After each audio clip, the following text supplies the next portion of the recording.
अस्सलाम वालेकुम। दुरूद शरीफ पढ़ना। अच्छा, ये जो रिकॉर्डिंग वाले स्टूडेंट्स देख रहे हैं लेक्चर, ये कुछ नागुज़ीर वजूहात की बिना पर मैं जज्बाती हो गया था और 1-1.5 घंटा तो मैंने जज्बाती रहा और कौम को भी जज्बाती करता रहा, लेकिन ये ऑफ कैमरा करता रहा। तो इसलिए आज जो है ना वो एक ही क्लास रिकॉर्डेड है। लीजिस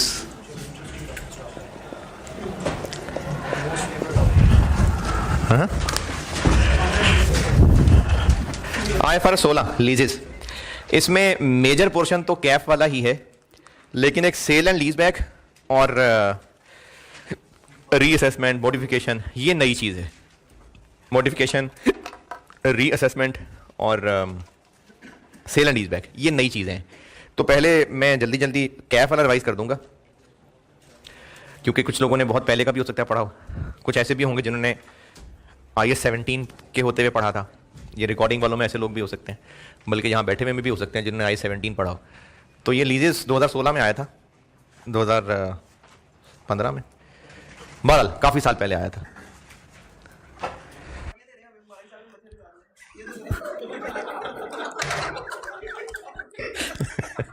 तो आप इस बात पे पछता रहे हैं कि आपको सारी अपॉर्चुनिटी क्यों नहीं मिली?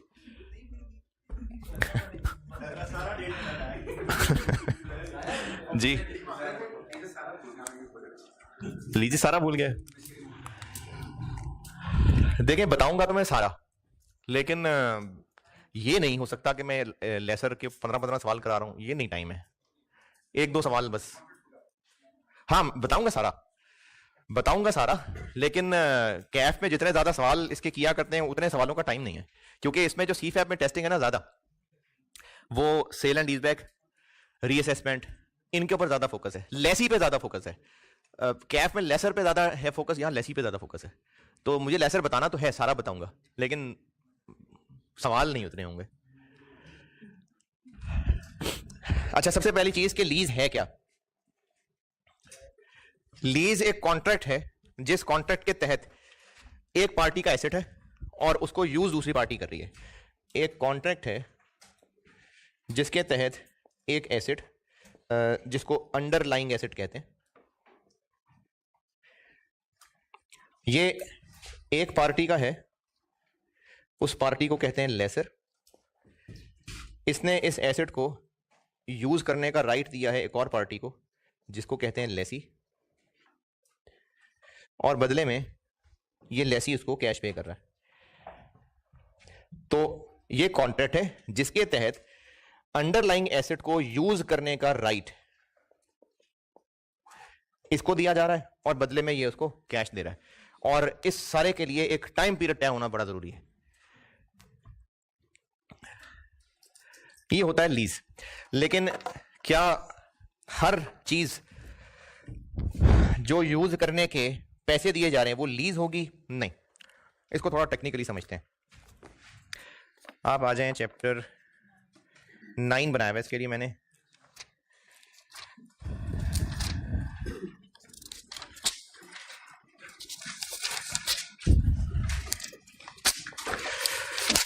चैप्टर 9 पहले पेज पे।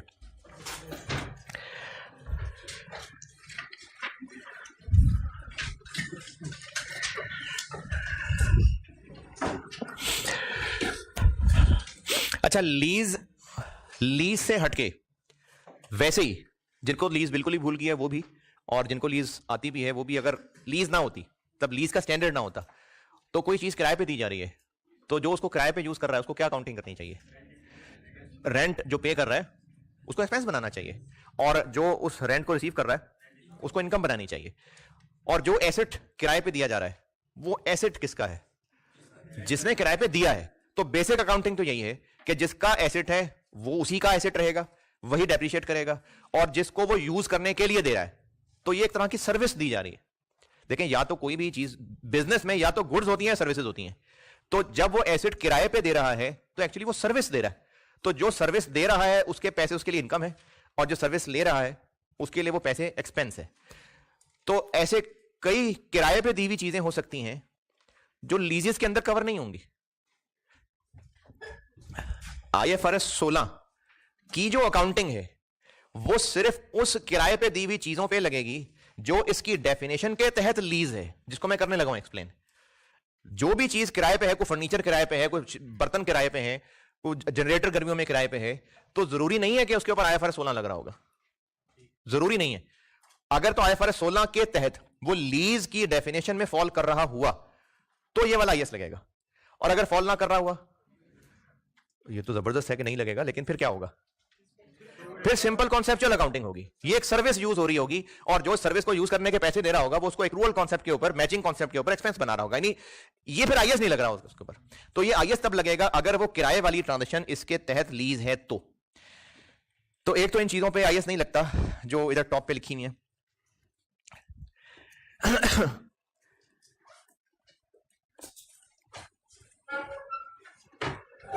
ये पहली वाली की मिसाल मुझे नहीं समझ आती, कोई मिसाल क्या होगी इसकी।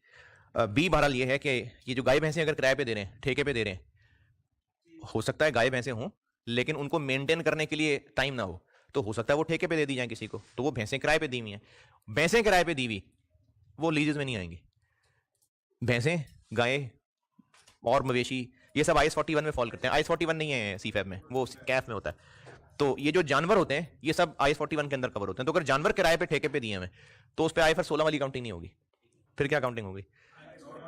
नहीं, IS 41 भी क्या, सिंपल कॉन्सेप्चुअल अकाउंटिंग है। जो उसका किराया दे रहे होंगे वो एक्सपेंस बना रहे होंगे। अच्छा, इसी तरह से पॉइंट नंबर D, ये IFRS 15 में एक चीज पढ़ानी है। IFRS 15 पढ़ना है हमने, उसकी ये मेरे ख्याल में तो सबसे मुश्किल चीज है लाइसेंसेस, और जो कि मैं जाके ये कहूंगा कि जिसने पढ़ना है खुद ही पढ़ ले। तो ये IFRS 15 की काफी मुश्किल चीज है, टेस्ट वेस्ट भी नहीं हुई है वैसे कभी, लेकिन थोड़ा सा जरूर बताऊंगा, बिल्कुल नहीं छोड़ूंगा इसको, थोड़ा सा बताऊंगा। तो ये जो लाइसेंसेज होंगे इनको देख के ये इंप्रेशन मिलेगा कि ये भी तो लीज है, तो उसके बारे में उन्होंने कह दिया कि नहीं, लाइसेंसेज के लिए आप जाके IFRS 15 से बात करना, हमारे पास ना आना। तो इसलिए लाइसेंसेज के ऊपर ये नहीं है IFRS 16। वो IFRS 15 में हम लोग लाइसेंसिंग पढ़ेंगे, फ्रेंचाइजिंग और ये चीजें वो वहां पढ़ेंगे। और है जी, हाँ, लेकिन वो IFRS 16 में कवर नहीं हो रहा होगा। अच्छा जी, चलें आगे चलते हैं। डब्बे में है, पता नहीं, ये कोई हमारे स्कोप सिलेबस की चीज नहीं है। फिर एक बार मुझे नहीं पता है क्या है, सारी रिपोर्टिंग में सारे स्टैंडर्ड नहीं है सिलेबस में, तो कुछ स्टैंडर्ड नहीं है, कुछ फिक्स नहीं है सिलेबस में, तो ये मुझे नहीं पता है क्या है। फिर एक बार नहीं पता क्या है। लीजेस के डब्बे में आ जाए। पॉइंट नंबर 1, ये मैंने आपको यहां बताया है कि लीज एक कॉन्ट्रैक्ट है जिसके तहत एसेट यूज करने का राइट एक पार्टी से दूसरी पार्टी को ट्रांसफर हो रहा है। तो जो एसेट दे रहा है वो लेसर है और जिसको एसेट यूज करने का राइट मिल रहा है वो लेसी है। पॉइंट 1 पढ़ लें।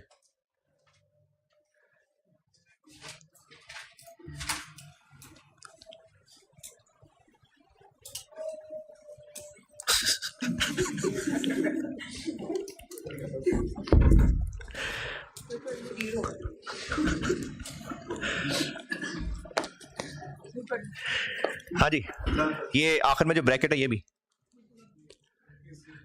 यानी जरूरी नहीं है कि 8 साल के लिए, हो सकता है कोई आर्स तय हुए हो, जनरेटर किराए पे दिया हो, और हो सकता है उसके आर्स तय हुए हो। तो लीज जो है वो जरूरी नहीं कि एक टाइम पीरियड के लिए हो, एक पर्टिकुलर नंबर ऑफ प्रोडक्शन के लिए भी हो सकता है। चलें पॉइंट नंबर 2 समझाता हूं पहले।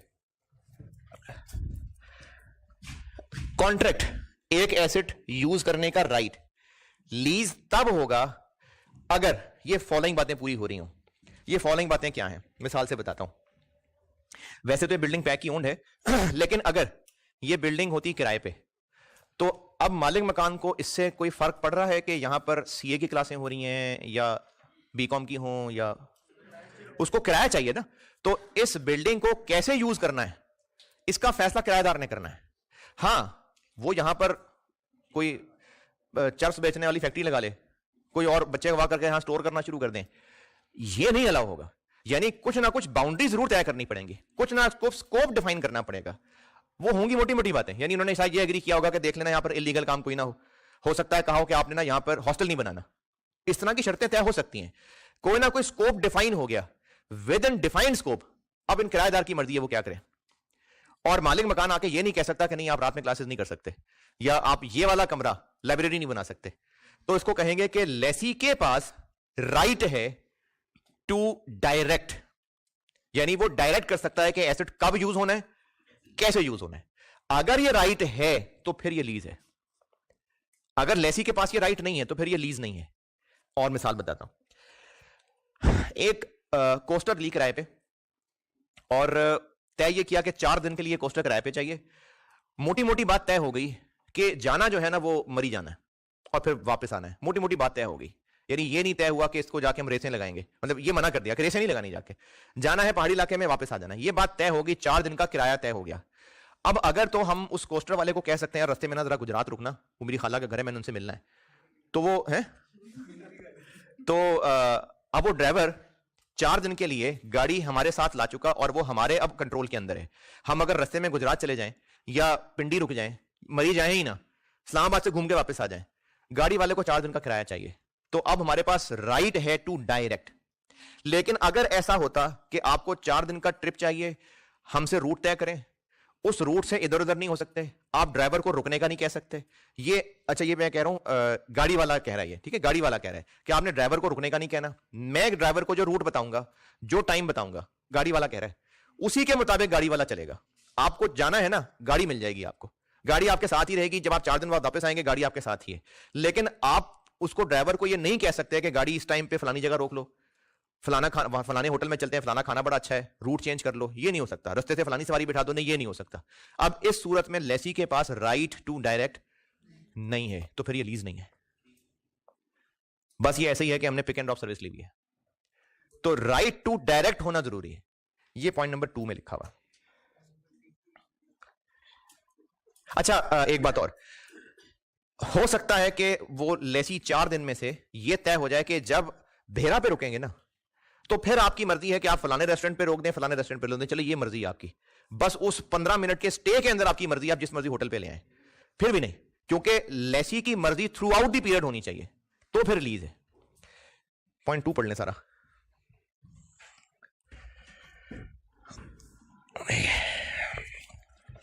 और पॉइंट 3 भी, पॉइंट 2 और पॉइंट 3 पढ़ लें।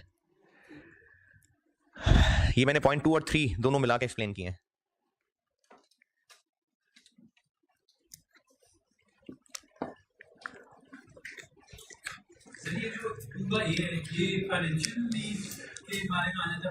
नहीं, अभी फाइनेंस और ऑपरेटिंग की बात नहीं हो रही, अभी बस लीज है।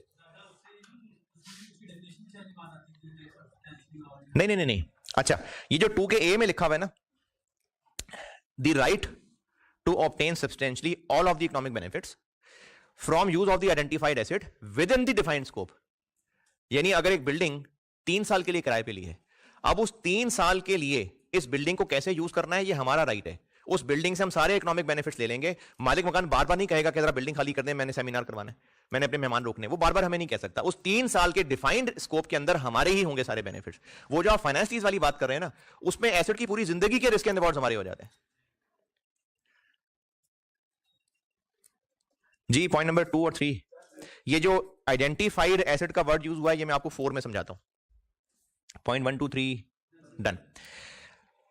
एक हाईएस्ट ली किराए पे, क्योंकि ऑफिस के स्टाफ को पिक एंड ड्रॉप दिया करते हैं। एक कंपनी है, उसने एक हाईएस्ट किराए पे ली है और वो ऑफिस के लोगों को पिक एंड ड्रॉप देते हैं। अब वो जो हाईएस्ट किराए पे ली है, उसके लिए यकीनन टाइम भी तय कर लिया होगा कि सुबह के 2 घंटे के लिए चाहिए और शाम के 2 घंटे के लिए चाहिए। रूट भी तय कर लिया होगा। अगर तो उस रेंटे कार वाले की तरफ से यह बात तय हो गई थी कि ये फलानी गाड़ी है, फलाना नंबर गाड़ी है, ये आपको हमने 2 साल के लिए दे दी किराए पे। हाँ, टाइम डिसाइड हो गया, मतलब सुबह के 2 घंटे, शाम के 2 घंटे, उसी हिसाब से किराया तय हुआ है। लेकिन उन 4 घंटों में यही वाली गाड़ी आपके लिए आएगी। आप जिस दिन पिक एंड ड्रॉप ना देना चाहें, खड़ी रखें गाड़ी, कोई मसला नहीं। अगर किसी मेहमान को कहीं और होटल छोड़ना है, वहां कर लें। 4 घंटे के लिए रोजाना ये गाड़ी आपके इस्तेमाल में है, और ये गाड़ी फलाना नंबर, फलानी गाड़ी यही है जो आपके इस्तेमाल में 2 साल के लिए रहेगी। ये लीज है। और अगर रेंटे कार वाले ने कहा है कि आपको हाईएस्ट चाहिए ना, मिल जाया करेगी। किसी दिन काली गाड़ी आ रही है, किसी दिन नीली गाड़ी आ रही है, किसी दिन नई गाड़ी आ रही है, किसी दिन पुरानी गाड़ी आ रही है। उस गाड़ी वाले ने यह कहा था कि गाड़ी आप तक पहुंच जाया करेगी। अब वो गाड़ी जब चाहे बदल सकता है, तो फिर ये लीज नहीं है, फिर ये जस्ट एक पिक एंड ड्रॉप सर्विस ली हुई है बस। अच्छा, वो रेंटे कार वाला ये क्यों करेगा? तंग करने के लिए करेगा, तो जान जान के तंग करेगा है।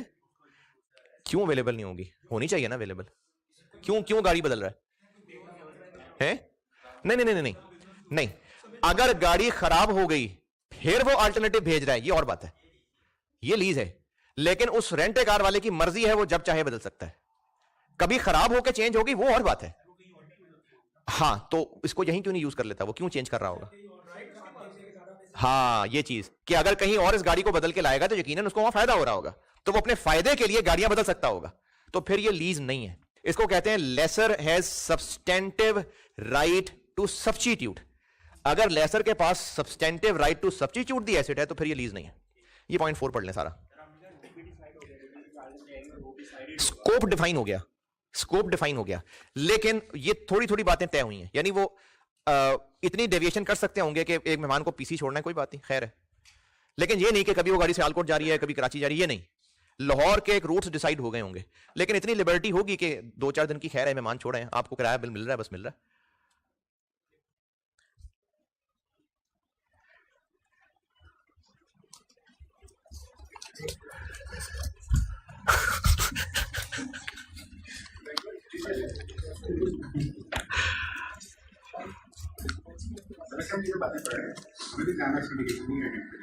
करनी पड़ सकती है, बिल्कुल।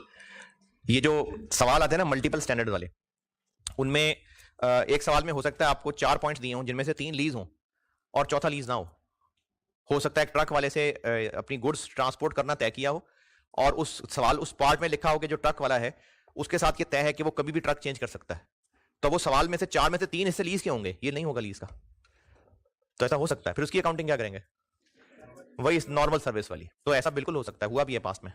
तो इसलिए ये जरूरी है पहचानना, इसीलिए इस पे बात कर रहा हूं, वरना तो मैं सीधा न्यूमेरिकल पे चला जाता। 4 में 4 के बी की ब्रैकेट, उसमें ये लिखा हुआ है कि सप्लायर ये एसेट तभी सब्स्टिट्यूट करेगा, तंग करने के लिए नहीं करेगा, तभी करेगा जब उसको फायदा होगा, और जितना खर्चा है उससे ज्यादा बेनिफिट्स मिल रहे हैं, तभी इसको फायदा बोलेंगे ना। तो सप्लायर मजबूरी में अगर एक्सीडेंट की वजह से चेंज करना पड़ गया वो और बात है, लेकिन सब्सटेंटिव राइट टू सब्स्टिट्यूट ये है कि ये दोनों बातें पूरी हो रही हो। पहली बात कि सप्लायर वाकई चेंज कर भी सकता हो, और दूसरी कि फायदे में कर रहा होगा, तंग करने के लिए नहीं कर रहा होगा।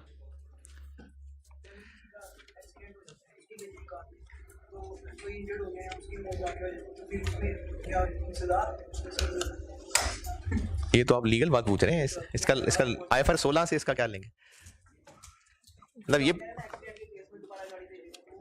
नहीं, वो तो ये था कि कोई गाड़ी खराब हो गई है तो उनको ये नहीं कहेंगे जी आपकी किस्मत, गाड़ी खराब हो गई है, कोई और गाड़ी भेज देंगे, क्योंकि रिलेशन रखते हैं, कस्टमर से रिलेशन रखते हैं, कोई और गाड़ी भेज देंगे। तो ये कह रहा था मैं कि अगर कभी कभार गाड़ी चेंज हो जाए तो वो तो मजबूरी है। लेकिन अच्छा, हो सकता है वो रेंटे कार वाला पूरे 2 साल गाड़ी चेंज ना करे, तो उससे वो लीज नहीं हो जाएगी। अगर उसके पास राइट था कि वो जब चाहे चेंज कर सकता है, तो फिर लीज नहीं थी। हाँ जी, डब्बा डन है। पहले साल तक ऐसा कुछ नहीं था, तो उसके बाद टर्म्स चेंज हो गई, तो तब बन जाएगी लीज। ये जो अगले पेज पे है, ये मैंने IAS से एक डायग्राम उठाई है, ये पढ़ के देख लें, क्योंकि लास्ट टाइम जिस तरह वो उसने एक डायग्राम बनवा ली थी, फाइनेंशियल इंस्ट्रूमेंट्स का एक सवाल हमने किया था रीसेंट अटेम्प्ट का, उसने एक डायग्राम फ्लो चार्ट बनवाया था, तो ये पढ़ के देख लें। हो सकता है कि ये फ्लो चार्ट देख लें एक दफा, कि मैंने IAS से उठाया हुआ है।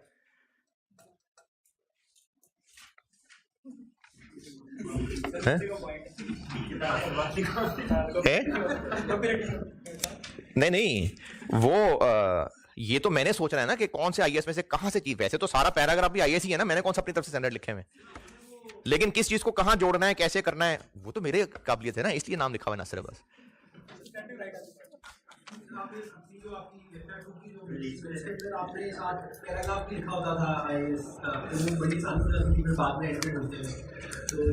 मैंने जिस तरह मेहनत करके स्टैंडर्ड्स को निचोड़ के ये बनाया हुआ है ना, तो एक एक पैराग्राफ नहीं है यहाँ, खास तौर पे फाइनेंशियल इंस्ट्रूमेंट्स के अंदर।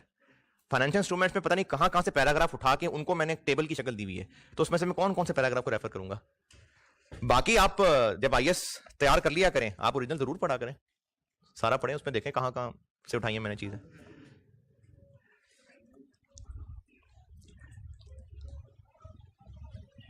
है ये क्या हुआ? ये तो कॉमिक्स सुनाने लग गया क्या? यही जो मैं कह रहा था कि वही खास गाड़ी मिल रही है।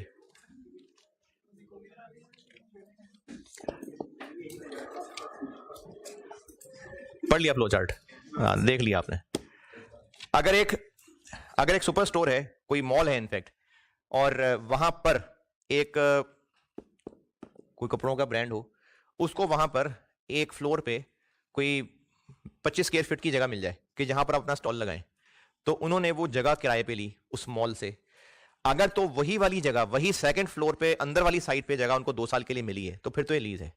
लेकिन अगर उन मॉल वालों ने कहा है कि आपको 25 स्क्वायर फीट चाहिए ना, मिलेगा, कभी वो उसको उठा के शिफ्ट कर दें, मॉल की सेटिंग चेंज हो रही है जी, कभी उठा के उनको 3rd फ्लोर पे शिफ्ट कर दें, कभी आखिरी फ्लोर पे ले जाएं, कभी टॉप फ्लोर पे ले जाएं, फिर ये लीज नहीं है, क्योंकि आइडेंटिफाइड एसेट नहीं है, तो फिर ये लीज नहीं होगा।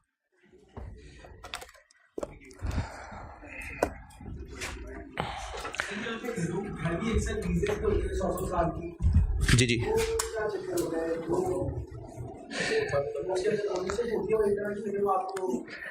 वो जैसे कोई किसी इलाके में कोई प्रॉपर्टी है, ये इंडिविजुअल्स के दरमियान में नहीं होता, मतलब प्राइवेट इंडिविजुअल्स में नहीं होता, ये वहीं होता होगा जहां कोई सरकारी इदारा है, मतलब कोई गवर्नमेंट सेक्टर में होता है। ये मेरे ख्याल में ये नहीं होता कि एक प्राइवेट कंपनी है जिसने किसी दूसरी कंपनी को 100 साल के लिए एसेट दे दिया, नहीं, ये वहीं होता है जहां कोई सरकारी डिपार्टमेंट इन्वॉल्व होता है। तो मुझे उसकी लीगल डिटेल तो नहीं पता, लेकिन मेरे ख्याल में वो किसी को बेच भी सकते हैं, जिसको बेचेंगे 99 साल के बाद जगह वो गवर्नमेंट को चाहिए, तो फिर वो पीपी में आ रहा होता है, यानी वो उसको एक पीपी शो करता है और उसको डेप्रिशिएट करता है, तो वो ये इसमें नहीं आ रहा होता है। नहीं, हाँ चले, लीज के लीज क्या है देख लिया। अब आते हैं बुक्स ऑफ लेसर पे। बुक्स ऑफ लेसर के लेसर क्या अकाउंटिंग करेगा?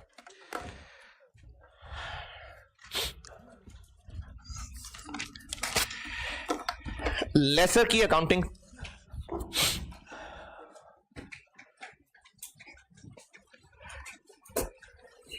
ऑपरेटिंग लीज और finance lease. Books of lessor के लिए लीज या तो ऑपरेटिंग लीज होती है या फाइनेंस लीज होती है।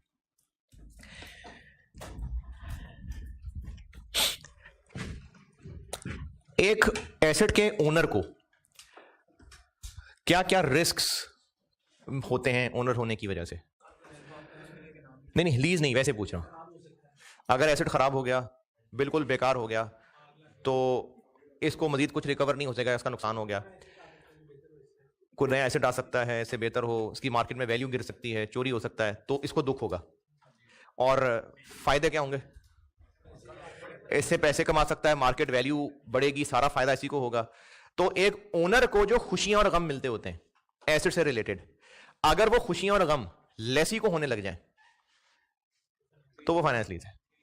किसी एसेट से रिलेटेड वो खुशी और गम जो ओनर को हुआ करते हैं बगैर ओनरशिप के, वही खुशी और गम अगर लेसी को लग जाए तो इसका मतलब है फाइनेंस लीज है। और है हाँ, क्योंकि ओनरशिप अगर हो गई होती तो फिर लीज क्यों होती? और अगर ये खुशी या गम लेसी को नहीं लग रहे तो फिर ये ऑपरेटिंग लीज है। मिसाल, एक बिल्डिंग ली गई है किराए पे और 2 साल के लिए, एक प्रोजेक्ट था, उसके लिए प्रोजेक्ट ऑफिस बनाना था, 2 साल के लिए बिल्डिंग किराए पे ले ली। किराएदार को वो 2 साल तक बिल्डिंग यूज करनी है बस। उस बिल्डिंग की मार्केट में वैल्यू बहुत बढ़ गई, किराएदार को क्या खुशी होगी? कोई फायदा नहीं उसको। उस बिल्डिंग की वैल्यू बिल्कुल खत्म हो गई, कोई बस एज लॉन्ग एज वो उसको यूज कर रहा है, वो उसका किराया दे रहा है, उस बिल्डिंग की वैल्यू बढ़ने का फायदा भी मालिक मकान को और उस बिल्डिंग की वैल्यू गिरने का भी नुकसान मालिक मकान को। किराएदार को नहीं है कोई फायदा नुकसान, बस वो किराएदार यूज कर रहा है और उसके पैसे दे रहा है, तो ये ऑपरेटिंग लीज है। लेकिन अगर एक बैंक से एक मशीनरी फाइनेंस करवाई है, लीज पे ली है, और बल्कि गाड़ी कह देता हूं क्योंकि गाड़ी ज्यादा रिलेटेबल बात है, एक गाड़ी बैंक से लीज पे ली, उस गाड़ी का ओनर बैंक है, कस्टमर ओनर नहीं है। वो कस्टमर सारे पैसे क्लियर करेगा तो ओनरशिप ट्रांसफर होगी। लेकिन बैंक ने अगर वो गाड़ी फाइनेंस की है 70 लाख में, तो बैंक को 70 लाख वापस मिलने से कंसर्न है बस, और वो भी वो प्रॉफिट समेत वापस लेगा। अगर कस्टमर उस गाड़ी के 70 लाख प्लस प्रॉफिट दे दे और वो गाड़ी अब मार्केट में 7 रुपए की मिल रही हो, तो दुख किसको होगा? कस्टमर को ही होगा, क्योंकि बैंक के पैसे उसको पूरे मिल रहे हैं। और अगर वो गाड़ी अब मार्केट में 70 करोड़ की हो गई है, जो हालात चल रहे हैं, वैसे हो भी जानी है गाड़ियां कभी ना कभी इतने की, तो बैंक को तो बस 70 लाख प्लस प्रॉफिट ही मिल रहा है, ये फायदा कस्टमर को ही होगा। तो अब वो कस्टमर गाड़ी का ओनर नहीं है, फिर भी वो खुशी गम जो ओनर को हुआ करते हैं वो उस कस्टमर को होने लग जाएंगे। तो ये फाइनेंस लीज है। और इसकी देसी डेफिनेशन ये समझ लें कि अगर लेसर अपना खर्चा प्लस प्रॉफिट तकरीबन सारा लेसी से पूरा कर लेगा तो फाइनेंस लीज है। ये इसका देसी तरीका है। दोबारा, अगर लेसर अपना खर्चा प्लस प्रॉफिट तकरीबन सारा लेसी से पूरा कर लेगा तो फिर ये फाइनेंस लीज होती है। पेज 3 के टॉप पे पॉइंट नंबर 1 टाइप्स ऑफ लीजेस, ये पढ़ लें। पेज 3 के टॉप पे इंपॉर्टेंट टर्म्स, पॉइंट नंबर 1।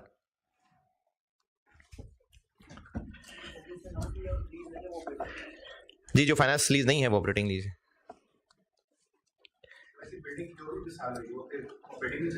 जरूरी नहीं है, जरूरी नहीं है, मतलब ये जरूरी नहीं है कि बिल्डिंग हमेशा ऑपरेटिंग लीज ही होगी। बैंक से बिल्डिंग भी तो लीज कराई जा सकती है। पैसे ट्रांसफर होने खत्म होने के बाद ओनरशिप ट्रांसफर हो जाएगी, तो बिल्डिंग फाइनेंस लीज हो सकती है। हाँ जी, पेज 3 टॉप पे important terms, point number 1 finance lease और ऑपरेटिंग लीज। फाइनेंस लीज में ब्रैकेट में मैंने लिखा हुआ है टाइटल मे और may not eventually be transferred. इसका मतलब है कि फाइनेंस लीज में जरूरी नहीं है कि एंड पे ओनरशिप भी ट्रांसफर होगी। उसकी कोई एग्जांपल, एक मशीन ली लीज पे और उस मशीन को यूज करना था 7 साल, उस मशीन की लाइफ भी 7 साल ही थी। अच्छा चलें, मिसाल चेंज करता हूं। आपने कहीं शॉप से चाय का कप लिया और वो वही डिस्पोजेबल कप जो होता है, तो चाय पी के वो कप वापस करना पड़ेगा ताकि वो धो के रखे और आइंदा दूसरों को चाय दे, उसमें करना पड़ेगा ऐसे नहीं। लेकिन जरूरी है कि आप कप साथ लेके जाएं, हैं? नहीं, छोड़ जाए वहीं छोड़ जाए, ले जाए साथ, क्या मसला है, क्या टेंशन है साथ ले जाने में? तो ले जाए ना, है? नहीं, आपने चाय पी, आप कप वहीं क्यों छोड़ जाएं, लेके जाए ना साथ। नहीं, बात सिर्फ वैल्यूएबल चीज की नहीं है, आप उसको खुद लेके जाएं, कहीं कूड़ा ढूंढने के इसको फेंकें तो आप कहेंगे बस यहीं छोड़ जाता हूं, मैं कहां इसका कूड़ा ढूंढता फिरूंगा। अगर साथ ले जाते तो वो और पैसे नहीं मांगता, और अगर वापस करके जा रहे हैं तो वो 2 रुपए वापस नहीं कर रहा है। वो कप आपका है, चाहे तो छोड़ जाए चाहे ले जाए, पैसे उसने पूरे कर लिए दुकानदार ने उस कप के। तो इसी तरह से ना फाइनेंस लीज में लेसर ने पैसे तकरीबन पूरे कर लेने हैं। हो सकता है कि जिस मशीन को लेसी ने यूज करना है 7 साल लाइफ हो और 7 साल ही उसने यूज कर लेना हो, उसके बाद वो मशीन बेकार ही हो जानी हो सकता है वो लेसर कबाड़िया भी हो। तो नहीं जरूर थोड़ी कि कबाड़िया 3 डब्बे ही खरीदता है, बड़ी बड़ी शेप्स के कबाड़िए होते हैं, बड़े बड़े लाखों करोड़ों का काम होता है ये। तो हो सकता है वो कबाड़िया भी हो, तो उसके साथ ये तय ही हुआ हो कि लीज के बाद एसेट हम आपको वापस करके जाएंगे, हो सकता है तय हुआ हो। तो हो सकता है कि ओनरशिप ट्रांसफर ना हो, इवन देन वो फाइनेंस लीज हो सकती है। लेकिन अगर ऑपरेटिंग लीज हुई तो एसेट वापस करना पड़ेगा। फाइनेंस लीज है, टर्म्स पे डिपेंड करता है क्या तय हुआ है। हो सकता है एंड पे एसेट वापस करना हो सकता है ओनरशिप लेसी को ट्रांसफर हो जाए। अगर लेसी को ट्रांसफर हो जानी है फिर तो पक्की फाइनेंस लीज ही है ना, लेकिन अगर वापस करना है तो भी हो सकता है कि फाइनेंस लीज। ये लिखा हुआ है पॉइंट नंबर 1 में, फाइनेंस लीज और ऑपरेटिंग लीज। अच्छा, बाकी चीजें स्किप करें और पेज 5 पे आए। पेज 5, ये मैंने एक देसी तुक्का बताया। हाँ, उसी लेसी से अगर अपना, उसी लीज की बात कर रहा हूं कि अगर वो अपना खर्चा प्लस प्रॉफिट तकरीबन सारा उसी लेसी से, उसी लीज से पूरा कर रहा है तो फाइनेंस लीज है। लेकिन ये बस एक देसी तरीका। अच्छा, पेज 5 पे आए जी।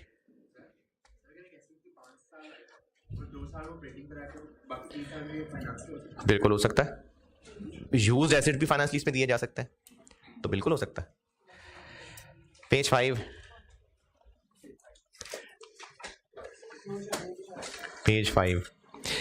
Classification of lease. ये आईएस की हेडिंग है क्लासिफिकेशन, लेकिन असल में ये जो इसी पेज पे आपको 8 पॉइंट नजर आ रहे हैं, ए से लेके ई तक और फिर ए से लेके सी तक, तो 8 हो गए, 5 अलग हैं 3 अलग हैं। ये 8 पॉइंट्स निशानियां हैं कि अगर ये निशानियां हुई तो फाइनेंस लीज है। कंडीशंस नहीं है, ये कंडीशंस नहीं है। दुनिया में जहां जहां भी लीजेस होती होंगी, जिनको आईएफआरएस 16 समझता होगा कि ये फाइनेंस लीज होनी बनती है, उसमें आईएस बनाने वालों ने जो निशानियां नोट की होंगी, ये उनमें से वो निशानियां, जैसे किसी बीमारी की सिम्टम्स होती है ना, तो ये फाइनेंस लीज बीमारी की सिम्टम्स हैं। जिस लीज में ये सिम्टम्स होंगी तो इसका मतलब वो फाइनेंस लीज है। लेकिन सिम्टम्स कभी भी जरूरी नहीं होता कि सारी की सारी सिम्टम्स मौजूद हो।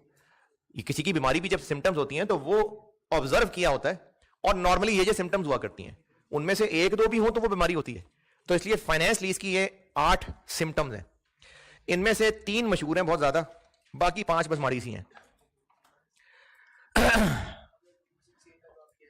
उन 3 में से किसी एक का जवाब भी यस है तो ये पक्की फाइनेंस लीज होती है। वो क्या क्या है जल्दी जल्दी से देख लेते हैं। ये ऊपर वाले 5 में से ए, बी और डी, पहली, दूसरी और चौथी, ये तीनों बहुत इंपॉर्टेंट है। ए, बी और डी, पहली, दूसरी और चौथी, ये 3 बहुत इंपॉर्टेंट हैं, बाकी गुजारा मुजारा हैं बस। अच्छा, अब ये हैं क्या, ये देख लें जल्दी जल्दी से। पॉइंट नंबर ए में लिखा हुआ है कि अगर लीज टर्म एसेट की इकोनॉमिक लाइफ का अगर लीज टर्म के एंड पे ओनरशिप ट्रांसफर हो जाएगी तो पक्की फाइनेंस लीज है। पॉइंट ए ये है कि अगर लीज टर्म खत्म होने पे ओनरशिप लेसी को ट्रांसफर हो जाएगी तो ये फाइनेंस लीज है। और इन सारी निशानियों के ना पीछे अगर आप वही देसी वाला तुक्का लगा लें, क्या कि अगर सारे पैसे लेसर पूरे कर रहा है तो ये फाइनेंस लीज है, तो फिर आपको ये निशानियां ठीक लगेंगी। तो लेसी को ओनरशिप क्यों ट्रांसफर हो रही होगी एंड पे, पैसे दे चुका होगा, तो ए का मतलब है कि ओनरशिप ट्रांसफर हो जाएगी, तो ये एक इंपॉर्टेंट निशानी है। पॉइंट नंबर बी ये है कि लेसर ने लेसी को ऑप्शन दी कि जब लीज टर्म खत्म होगी तो वापस तो तुमने करने आना ही था, तुम चाहो तो वापस कर देना या चाहो तो थोड़े से पैसे देके खरीद लेना। थोड़े से, कितने थोड़े से है? उस वक्त बचे कुचे एसेट की जो मार्केट वैल्यू होगी उससे कंपेयर करके थोड़े, और कितने थोड़े, काफी थोड़े, सफिशिएंटली थोड़े। यानी अगर उस वक्त इस बचे कुचे एसेट की मार्केट वैल्यू लगता है कि 3 मिलियन होगी, तो अगर वो कहे तुम 29 लाख दे देना, तो ये सफिशिएंटली लोअर नहीं है। तो सफिशिएंटली लोअर हो तो फिर ये फाइनेंस लीज की निशानी है। क्यों है? नहीं 1 मिलियन नहीं कह सकते, हो सकता है 500 मिलियन का हो।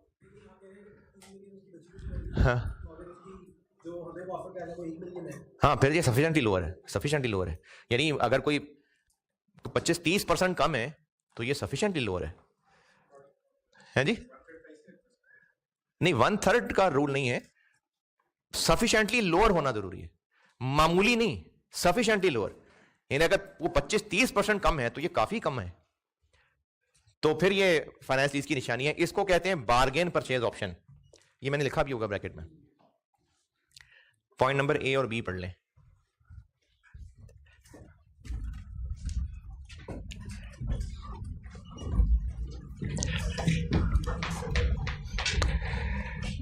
और अगर लेसी अक्लमंद होगा तो वो ये ऑप्शन एक्सरसाइज करेगा कि नहीं करेगा, लेकिन अगर उसको जरूरत नहीं है एसेट की तो फिर भी खरीदेगा और आगे बेच देगा। तो लेसी अगर अक्लमंद हो तो ये करता ही करता है एक्सरसाइज, है जी। शेयर्स किराए पे कौन देता है? बाद में।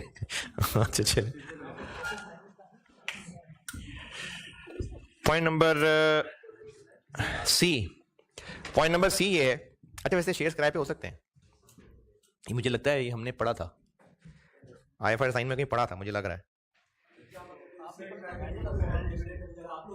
शेयर्स किराए पे हो सकता है ना कि मैंने जी वो अपना मैंने रिश्ता भेजना है तो मैंने ना बताना है कि मैं बड़े शेयर्स, कंपनी की बड़ी इन्वेस्टमेंट है मेरी, तो किराए पे ले ले शेयर्स है। मुझे लगता है IFRS साइन में पढ़ा था शेयर्स किराए पे। हाँ था कहीं, मुझे भी याद नहीं है लेकिन था कुछ ऐसा पढ़ा। खैर आप पूछें जो पूछ रहे हैं। कौन पूछ रहा था? हाँ था, डिरेक्निशन में था कहीं। पॉइंट नंबर सी, पढ़ लें कि एसेट की जो इकोनॉमिक लाइफ है, अगर उसका मेजर पार्ट उस लेसी को ही किराए पे देती है तो फिर तो लेसी उसके सारे बेनिफिट्स ले जाएगा, तो इसलिए फिर ये फाइनेंस लीज की निशानी है। लेकिन ये इतनी इंपॉर्टेंट नहीं है, ए और बी ज्यादा इंपॉर्टेंट है। चौथी निशानी, ये इनफैक्ट सबसे इंपॉर्टेंट निशानी है।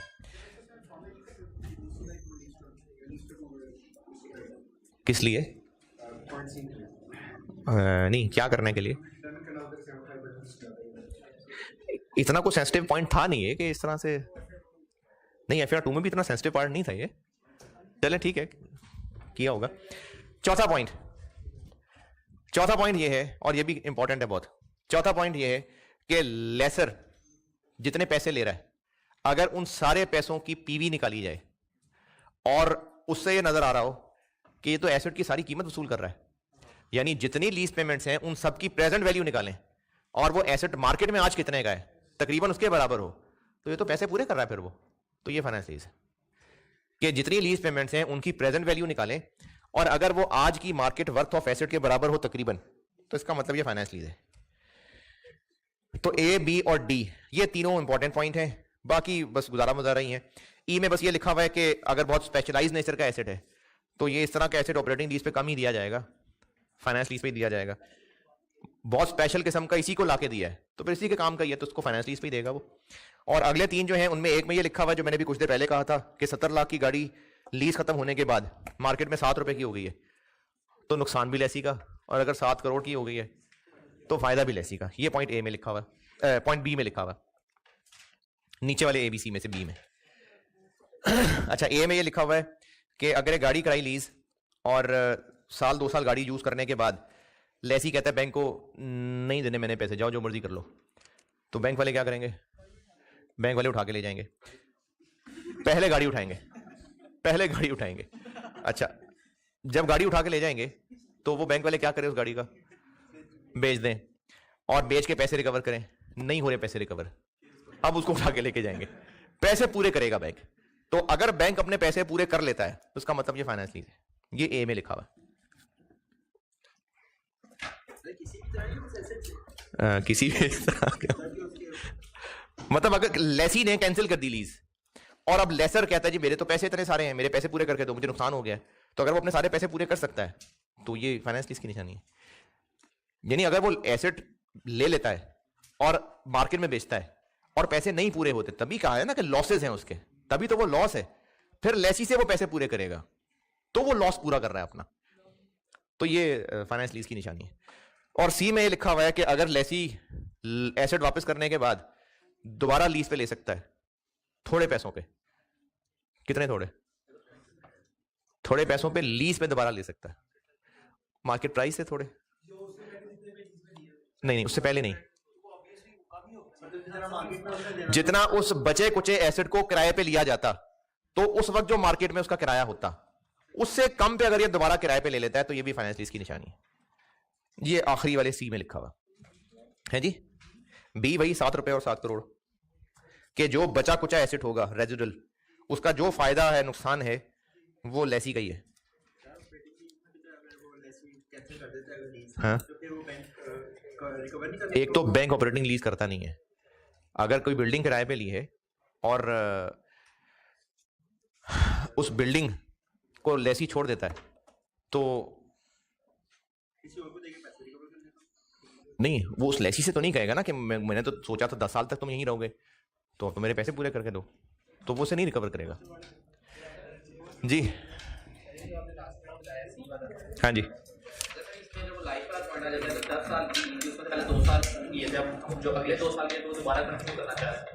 अच्छा ये जो दोबारा कंटिन्यू करना चाह रहा है या एसेट अगर खरीदना चाह रहा है, सवाल ये पूछा है कि 10 साल बिल्डिंग की लाइफ है, पहले 2 साल के लिए लीज पे दे दी, अब 2 साल गुजर गए और जब उसने एसेट वापस कर दिया फिर कहा कि यार हम कंटिन्यू क्यों ना कर लें इसको, फिर दोबारा कंटिन्यू कर लिया, ये नहीं हो रही बात। पहले दिन ही ये एग्रीड है, यानी पहले दिन कॉन्ट्रैक्ट में लिखा हुआ है कि चाहो तो 2 साल बाद वापस कर देना और चाहो तो इतने किराए पे 3 साल के लिए मजीद कंटिन्यू कर लेना, तो अब ये पहले दिन सारा तय है। इसी तरह वो जो खरीदने वाली ऑफर थी वो भी पहले दिन तय है एग्रीमेंट में, ऐसा नहीं कि एसेट वापस कर गया और फिर दोबारा डील हुई कि यार मैं खरीद ही लेता हूं, ये सब शुरू में तय है। तो फाइनेंस लीज पहचानने के लिए ये निशानियां हैं और इनमें से 3 निशानियां मैंने बताई हैं वो इंपॉर्टेंट है। ऑपरेटिंग लीज की अकाउंटिंग सुन लें, वो आसान सी है, फाइनेंस लीज फिर कल कराता हूं। ऑपरेटिंग लीज की अकाउंटिंग, लेसर ने जो एसेट लीज पे दिया, ऑपरेटिंग लीज पे दिया, तो उस एसेट के रिस्क एंड रिवॉर्ड्स का मालिक लेसी बन गया। एसेट ऑपरेटिंग लीज पे दिया है, ऑपरेटिंग पे, मैं ऑपरेटिंग लीज बता रहा हूं,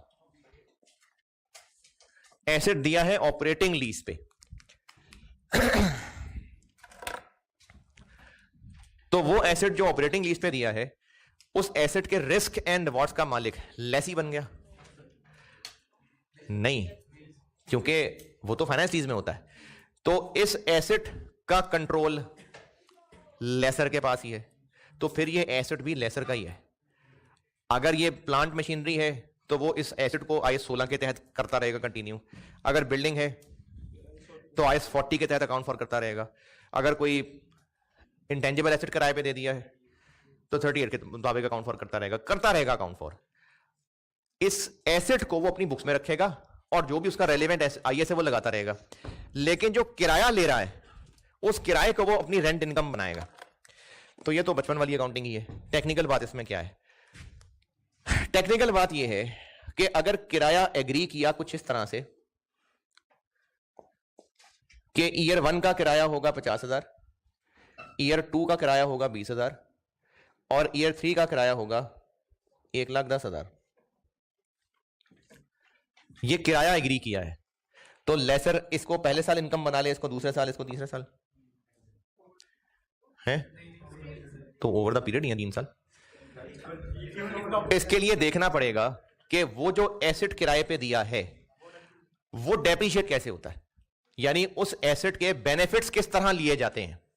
अगर उससे हर साल बराबर बेनिफिट्स मिला करते हैं तो मैचिंग कॉन्सेप्ट, इनकम भी बराबर होनी चाहिए। अगर उस एसेट से मिलने वाले बेनिफिट्स हर साल रिड्यूसिंग पे कम होते जा रहे हैं तो फिर इनकम भी वैसे ही बननी चाहिए। अगर उस एसेट से बेनिफिट उसके यूजेज पे डिपेंड करते हैं कि कितने आवर्स चलेगा तो इनकम भी वैसी बननी चाहिए। यानी पीछे कॉन्सेप्ट है मैचिंग, कि उस एसेट से मिलने वाले बेनिफिट्स किस पैटर्न से मिला करते हैं। अगर हर साल बराबर बेनिफिट्स मिलते हैं तो लीज का रेंट भी हर साल बराबर होना चाहिए। अगर हर साल बराबर नहीं है तो जो पैटर्न है उसके मुताबिक होना चाहिए। नॉर्मली क्या पैटर्न हुआ करता है? बराबर ही होता है। तो इसलिए बाय डिफॉल्ट 180 हर साल की इनकम 60,000 होगी। कैश भी 60,000 मिलेगा? नहीं, इनकम 60 है, कैश तो फिर जोन का एग्री हो जाए। पहले साल कैश 50 मिल रहा है, इनकम 60 है, तो 10,000 रिसीवेबल बनाना पड़ेगा। दूसरे साल फिर थोड़े पैसे मिल रहे हैं, फिर रिसीवेबल बनाना पड़ेगा। तो इसलिए इनकम बनेगी बाय डिफॉल्ट स्ट्रेट लाइन पे। पेज 6 पॉइंट नंबर 1 और 3 पढ़ ले।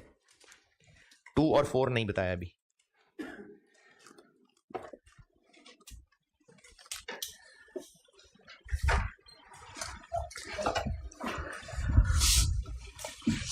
Page number 6 operating lease recognition and measurement, point 1 और 3 पढ़ लें।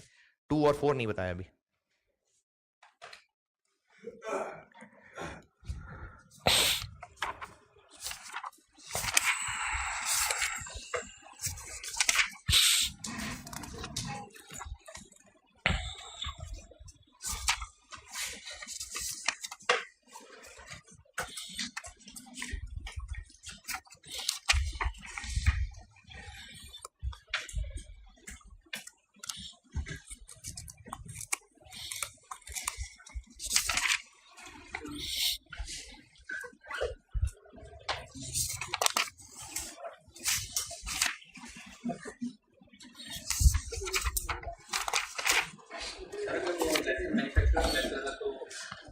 ऑपरेटिंग लीज में नहीं उससे फर्क पड़ता, वो फाइनेंस लीज की चीजें।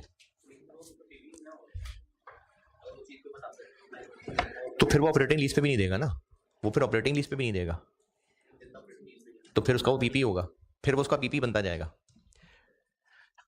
अगर एक मशीनरी का मैन्युफैक्चरर है और वो बेचा भी करता है और वो मशीनें लीज पे भी देता है, अगर वो मशीन ऑपरेटिंग लीज पे देता है तो फिर वो मशीन उसकी इन्वेंट्री नहीं रहेगी, फिर उसका वो पीपी बन जाएगा। हाँ, अगर फाइनेंस लीज पे देता है, वो फाइनेंस लीज में बताऊंगा। तो इसलिए ऑपरेटिंग लीज पे फर्क नहीं पड़ता कि लेसर सादा लेसर है कि मैन्युफैक्चरर लेसर है। ऑपरेटिंग लीज है। हाँ जी, पॉइंट 1 और 3 डन। पॉइंट नंबर 2 समझ लें। सवाल लिखें एक। पॉइंट नंबर 2 सवाल से सिखाता हूं।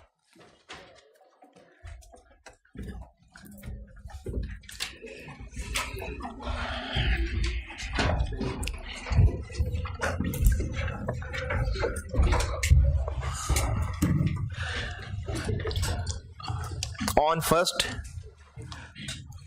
ये पॉइंट नंबर 2 मैं सवाल से सिखा रहा हूं। On 1 January 21, a machine was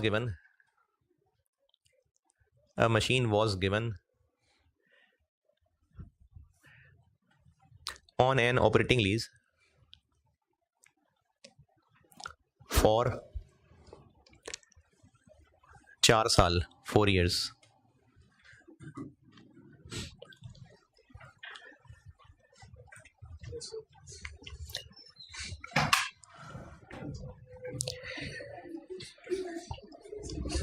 The machine had been purchased.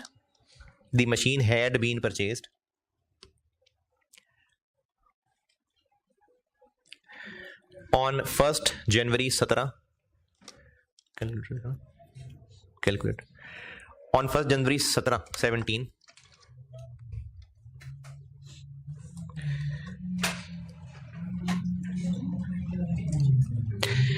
For 1.8 million. Ji 18 lakh.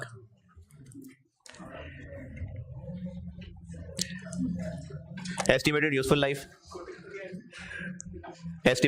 life of machine 15 साल, 15 years.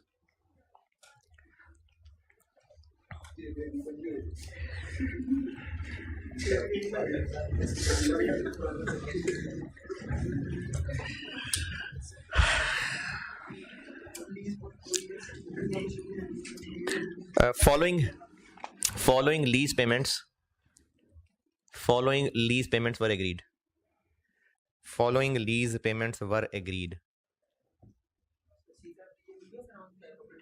हो सकती है, बिल्कुल हो सकती है। ज़्यादा वैसे सीफैप में लेस ही है, क्योंकि लेसर वो अच्छा खासा चेक कर चुके होते हैं कैफ में। लेकिन जो सीफैप का मुश्किल पोर्शन है रिलेटिवली, वो सेल एंड लीज बैक है, वो भी मेनली लेसी का ही टॉपिक है। और रीअसेसमेंट, मॉडिफिकेशन, ये भी लेसी का ही है। तो इसलिए ज़्यादा इंपॉर्टेंट लेसी है जी। सब लीज भी है, सब लीज है वैसे, सब लीज। क्या बोला है? फॉलोइंग लीज पेमेंट्स वर एग्रीड। पेमेंट डेट बताऊंगा और अमाउंट बताऊंगा। 31 दिसंबर 21, 31 दिसंबर 21 90,000।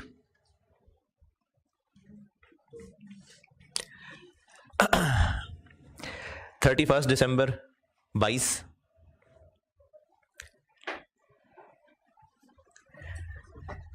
250,000।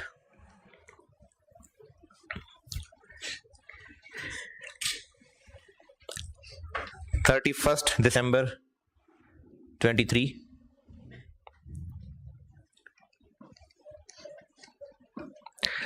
190,000। और 31 दिसंबर 24 110,000। रिपीट कर रहा हूं, पहली बताई है मैंने 90, उसके बाद बताई है 250, फिर बताई है 190 और फिर बताई है 110। Initial direct cost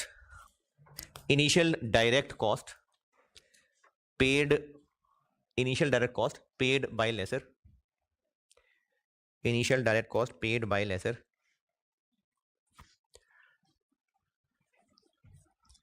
20,000, 20,000।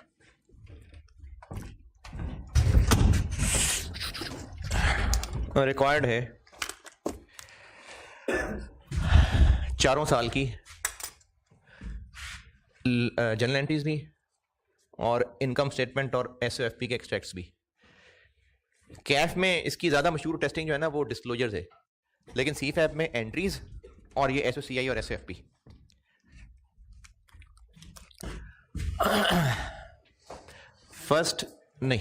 बल्कि 1 जनवरी 21 को initial direct cost, IDC. Initial direct cost नाम से क्या मतलब लग रहा है? कॉस्ट खर्चा है, इनिशियल शुरू में हो रहा होगा? डायरेक्ट लीज से डायरेक्टली रिलेटेड है, एसेट नहीं, लीज से डायरेक्टली रिलेटेड है। और डायरेक्टली रिलेटेड का मतलब है कि लीज ना होती तो फिर ये खर्चा भी ना होता। तो इसकी मिसाल डॉक्यूमेंटेशन चार्जेस हो सकते हैं, कमीशन हो सकती है, कोई और वन ऑफ फीस हो सकती है, ये इसकी मिसाल होती है। और अगर आप हॉस्टल में रहते हैं या किसी किराए के घर में रहते हैं तो फिर आप नहीं, सिक्योरिटी नहीं, वो तो वापस मिलनी होती है। इसकी बेस्ट मिसाल हो सकती है प्रॉपर्टी डीलर का कमीशन। तो वो जो कमीशन है वो मालिक मकान भी देता है डीलर को, प्रॉपर्टी डीलर को, और किराएदार भी दे रहा होता है। तो वो जो मालिक मकान कमीशन दे रहा होगा वो हम लेसर में पढ़ रहे हैं, और वो जो किराएदार कमीशन दे रहा होगा वो लेसी में पढ़ेंगे। तो ये इनिशियल डायरेक्ट कॉस्ट होती है। अच्छा, अब ये जो इनिशियल डायरेक्ट कॉस्ट है जो कि मैंने इस सवाल में बताई है कितनी, 20,000, ये है तो एक एक्सपेंस, ये एक एक्सपेंस है, लेकिन इसका मकसद क्या था? लीज करना। तो इससे फायदा क्या होगा? रेंट आएगा। तो मैचिंग कॉन्सेप्ट ये है कि चूंकि ये कमीशन दी गई थी रेंट कमाने के लिए, तो मैचिंग कॉन्सेप्ट ये है कि जब जब रेंट को इनकम बनाएंगे तब तब इसको एक्सपेंस बनाएंगे। यानी हो तो ये फौरन खर्च जाएगा, लेकिन लाइक प्री पेमेंट इसको ओवर द पीरियड फैलाएंगे, मतलब डेफर कर लेंगे इसको। नहीं, डेफिनेशन तो पीपीई की डेफिनेशन होती है ना, ये बस वैसी हम एक एक्सपेंस है जो डेफर कर लेंगे और इसको फिर over the lease term फैलाएंगे।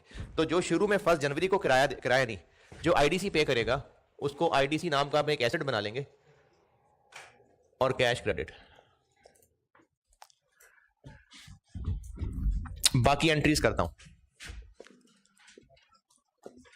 Extracts of SOCI और एक्सट्रैक्ट्स ऑफ एसओएफपी 2021, 2022, 2023 और 2024।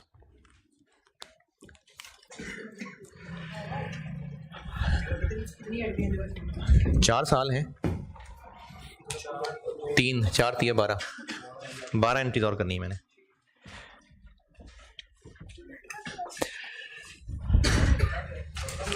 उन 12 में से 4 कंपाउंड एंट्रीज होंगी।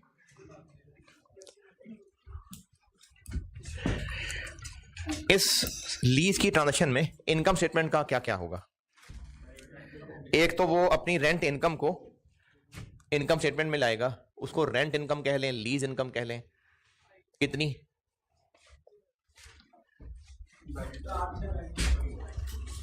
2019 में कितना मिलना है? 21। वो सुबह कैफ में भी लीज करा रहा हूं ना, तो 19 था सारा। 90, 250, 190, 110, 640। तो एनुअल बन गया 160। इतनी इनकम है जो हर साल रिकॉर्ड होगी, 160।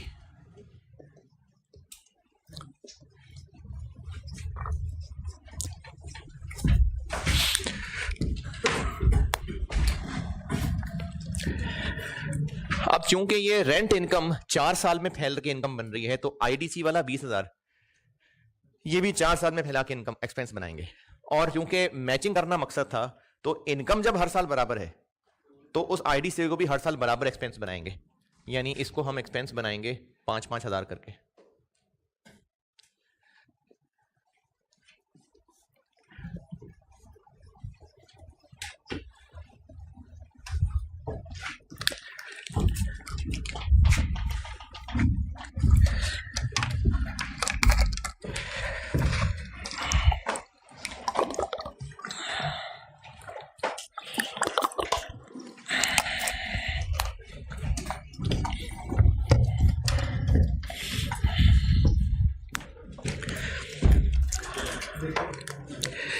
और पीपीई है इसका एसेट, तो वो डेप्रिशिएट होगा कितना?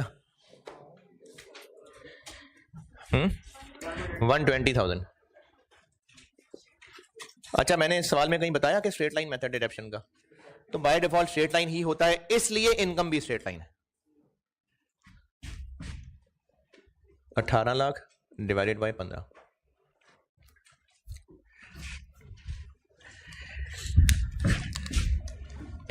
नॉन करंट एसेट्स में पीपीई कह दें, मशीन कह दें,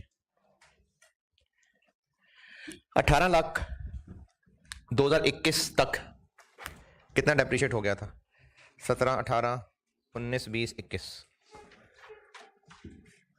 17 में खरीदा था ना, तो 17, 18, 19, 20, 21 5 साल डेप्रिशिएट हो गया था। बाकी क्या रह गया था? 18 लाख 15 में से 5 साल हो गया डेप्रिशिएट, 12 लाख। 1 20 और डेप्रिशिएट हो गया, 1080। 1 20 और डेप्रिशिएट हो गया, 960। 1 20 और डेप्रिशिएट हो गया, 8 चल।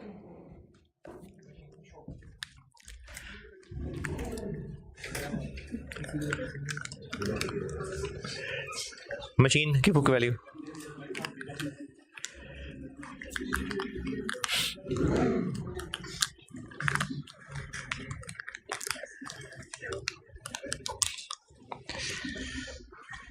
हाँ जी, मशीन की बुक वैल्यू ओके। 20,000 रुपए खर्च किए थे और इसको 5 साल पे नहीं 4 साल पे एक्सपेंस बना रहे हैं, तो ये भी तो एक डेफर्ड कॉस्ट, एक प्री पेमेंट टाइप चीज हो गई। और 20 में से पहले साल एक्सपेंस बना लिया 5, तो बाकी 15 बैलेंस शीट में एसेट आना चाहिए। करंट नॉन करंट है या करंट नॉन करंट दोनों में? सब भूल गए लीज, सब के सब भूल गए। आईडीसी खर्च होके क्या बेनिफिट कमा के दे रहा है? Rent income. और जो मशीन किराए पे दी है वो क्या फायदा कमा के दे रहा है? Rent income. ये दोनों भाई मिलके कमा के दे रहे हैं, तो इन दोनों को मिला के शो किया जाता है। तो आईडीसी 20,000 में से जितना जितना एक्सपेंस बनता जाएगा, जो बाकी बैलेंस शीट में आएगा, वो करंट नॉन करंट में नहीं आएगा, वो प्रीपेमेंट के नाम से नहीं आएगा, उसको मशीन की कैरिंग अमाउंट में ही ऐड किया जाएगा। और मैं तो फेस पे कर रहा हूं, वरना तो ये पीपीई के नोट में ही हो जाएगा। 20 में से 5 एक्सपेंस बन गया, बाकी 15 रह गया। 5 और एक्सपेंस बन गया, बाकी 10 रह गया। 5 और एक्सपेंस बन गया, बाकी 5 रह गया, और वो भी खत्म। तो इसको पीपीई की कैरिंग अमाउंट में मिलाया जाएगा। क्यों की वजह यही लगती है मुझे कि 1090 कि दोनों मिलके एक ही चीज कमा के दे रहे हैं, इसलिए दोनों को साथ मिला के प्रेजेंट कर दिया। हाँ जी।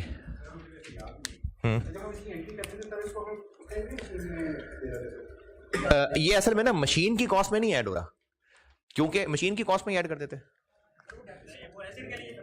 वो मशीन के लिए नहीं हुआ खर्चा। मशीन की कॉस्ट में तो तब ऐड करें जब ये मशीन को वर्किंग कंडीशन में लाने का खर्चा हो। ये मशीन पे हुआ ही नहीं है खर्चा, ये तो लीज इनकम कमाने के लिए हमने कमीशन दी है, तो इसलिए ये मशीन की कॉस्ट में नहीं ऐड होगा। हाँ, उसकी कैरिंग, मतलब आईएएस ने कहा उसकी कैरिंग अमाउंट में ऐड कर दें, यानी उसके साथ इसको पीपी का हिस्सा बना दें, तो वो इसको साथ मिला दें। अब ये डेप्रिशिएट नहीं हो रहा, डेप्रिशिएट तो ये हो रहा है, ये वैसे ही 5,000 एक्सपेंस बन रहा है, लेकिन वो प्रेजेंट एसेट के साथ मिलके होगा। और इसको over the lease term expense किस पैटर्न पे बनाना है? स्ट्रेट लाइन, ताकि वो इनकम से मैच कर सके। और इनकम ने असल में इससे मैच करना था, यानी ये तीनों एक पैटर्न के ऊपर इनकम स्टेटमेंट में जा रहे हैं। अब आप वो पेज 6 के ऊपर पॉइंट नंबर 2 पढ़ लें। पेज 6 पे पॉइंट 2।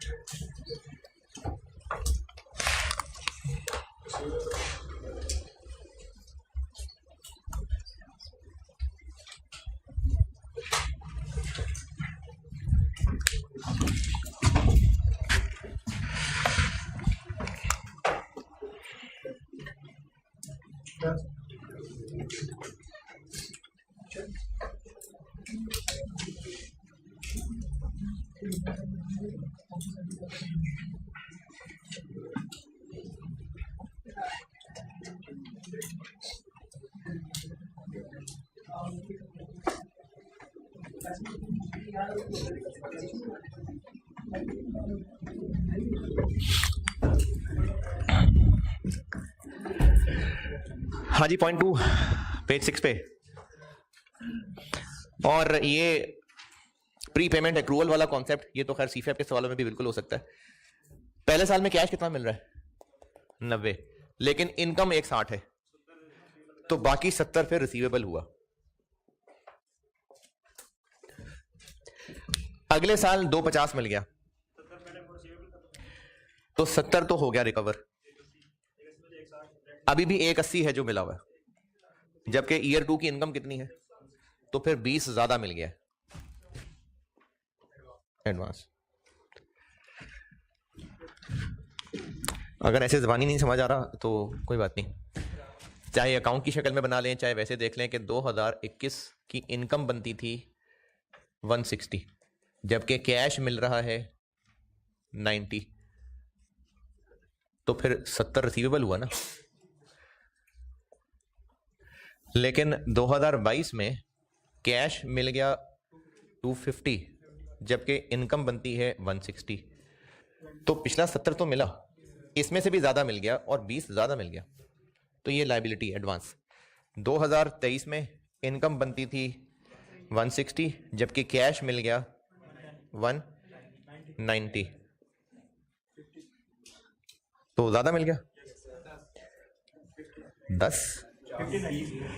50 ज़्यादा मिल गया, फिर लायबिलिटी है।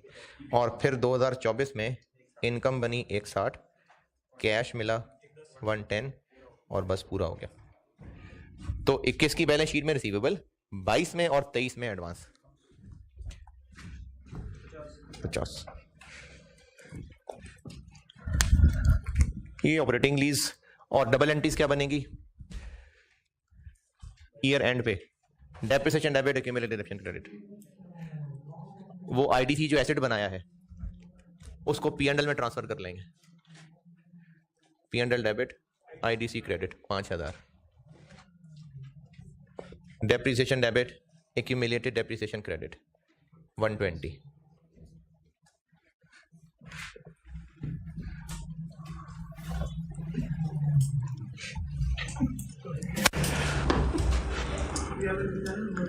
है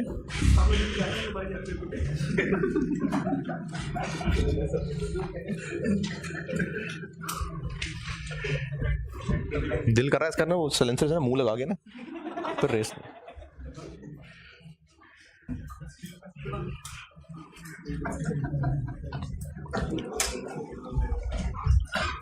पता नहीं मैं एंट्री क्या करने लगा था यार।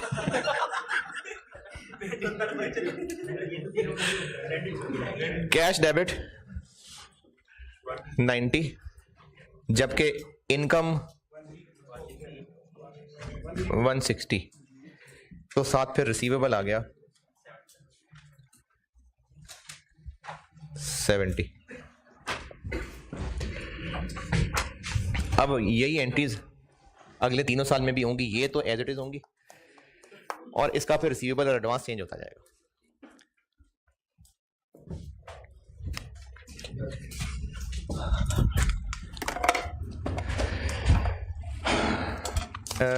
इसमें क्वेश्चन मैंने मेनली कैफ के डाले में रिवीजन के, तो अगर आप सेट 1 पे हूं मैं सेट 1 पढ़ा रहा हूं, तो ये इस चैप्टर के पेज 19 के बाद आएंगे प्रैक्टिस क्वेश्चन।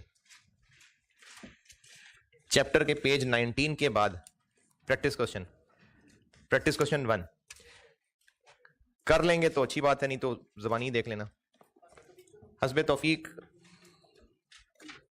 नहीं कर लें। तो ये क्वेश्चन नंबर 1, इसमें आपको फालतू चीजें भी मिलेंगी क्योंकि ये सवाल लेसर लेसी दोनों का पूछा हुआ था, तो मैंने लेसर वाला पोर्शन इधर डाल दिया और लेसी वाला पोर्शन सेट 2 में डाल दिया।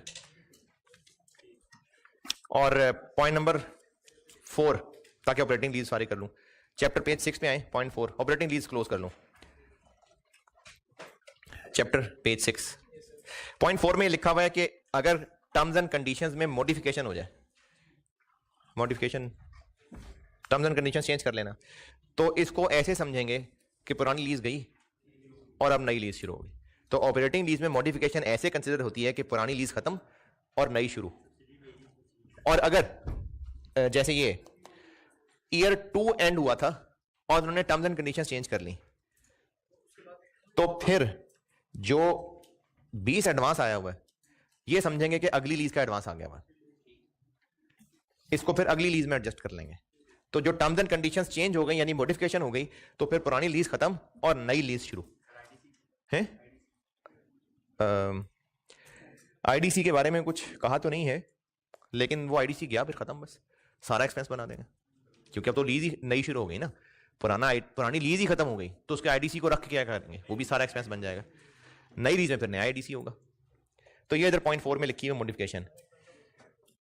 और डिस्क्लोजर्स के सिर्फ इतने होते हैं कि एक मैच्योरिटी एनालिसिस बनता है जिसमें ये बताना होता है कि अगले ईयर्स में पैसे कितने कितने देने, बस इसका ये डिस्क्लोजर होता है। डिस्क्लोजर वैसे सीफैप के अंदर कोई IS 12 के अलावा इनकी टेस्टिंग पे फोकस नहीं है। IS 12 के हैं उसमें डिस्क्लोजर ही तो कमाल है। IS 12 बहुत कॉम्प्लिकेटेड है, उसमें जितना कॉम्प्लिकेट करते जाएं उतना ही कॉम्प्लिकेट होता जाएगा हैं।